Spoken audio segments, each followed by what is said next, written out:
Growing up, puzzle games like Tetris were my shit. I'd play them for hour-long sessions only trying to beat my last score. I love the simplicity of it, and the build-up from the beginning drag of, alright, this needs to hurry up a bit, to, holy shit, if I could just get enough time to blink, ugh, fuck.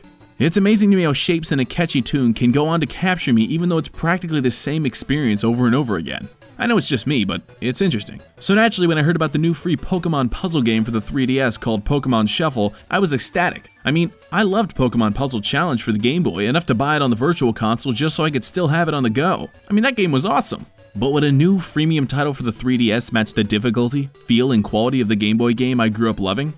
Let's find out.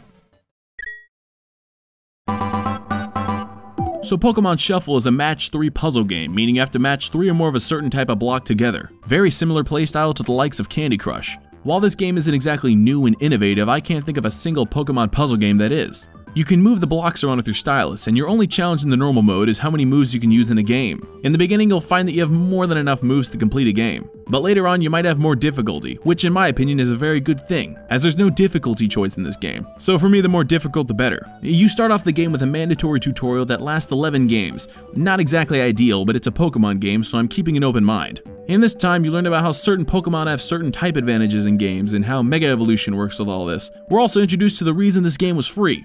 Microtransactions. Pokemon Shuffle will only allow you to play games if you have hearts, and you're only allowed 5 at the start. Hearts replenish either by time, 1 every 30 minutes, or by using jewels, 5 hearts per jewel. Jewels are obtained either randomly or you can buy them at the eShop. I'm in America and here 1 jewel is $1. Now I've never played Candy Crush or many other microtransaction games, but $1 for 5 hearts is pretty fucking high. Not to mention how unnecessarily complicated they made it to understand. I mean, I get why Nintendo would take this route, they're a gaming business and these kind of games are a booming industry. But at this rate, I'd almost have preferred paying $5 to $10 for a full game. No hearts, no jewels, no advertisements to pay up every time I lose. Just let me feel like I've lost, for fuck's sake, it's a game.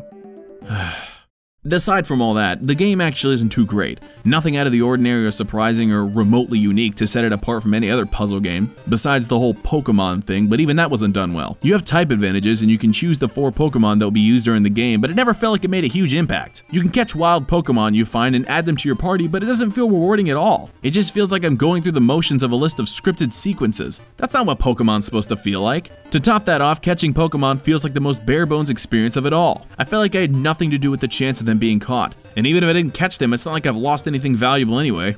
This felt like a perfect time to throw in a small minigame to catch the Pokemon. Anything besides just some percentage, tap the screen, and another fucking advertisement. Fucking no! The actual puzzle game itself just bored me most of the way through, with the only exception being the expert mode, where instead of being limited on your moves, you're set on a time limit, with as many moves as you'd like. This felt like a great chance to make a tug-of-war style game mode to play online or locally with friends. I don't know. I just feel like there was a lot more room for stuff to happen here. Even in the regular game, I'd be doing pretty good or get an amazing chain, and while that feels satisfying and all, I couldn't shake the feeling that it was nothing but luck. That satisfaction was completely temporary, and no matter how much I played, I didn't feel like I was actually getting better at the game. But maybe that's just me. All in all, Pokemon Shuffle for the 3DS is Nintendo's take on freemium games, with nothing much to add to the table. And while I hold Pokemon Puzzle Challenge high on my list for a lot of nostalgic reasons, at least I can go back to that game and experience something that felt like it was made for Pokemon, and not microtransactions.